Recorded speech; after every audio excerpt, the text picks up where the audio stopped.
hayi sicinga senze kodwa singabantu ngenxa yoba ke sifuna impilo.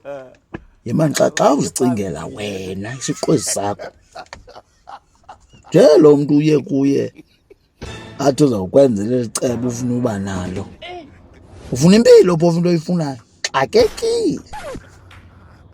Le nto aza kutyisa ngayo iza kutya umzimba.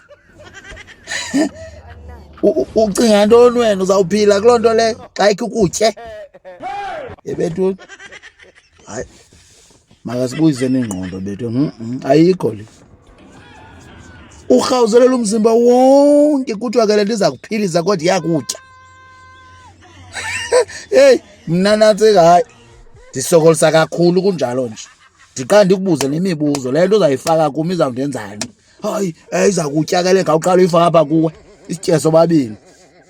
Tyhini funeka mna ndirhawuzelela umzimba wonke, ndiyatyiwa kodwa ke kuthiwa ndifune ndiphilile kule nto indityayo. Hayi bo!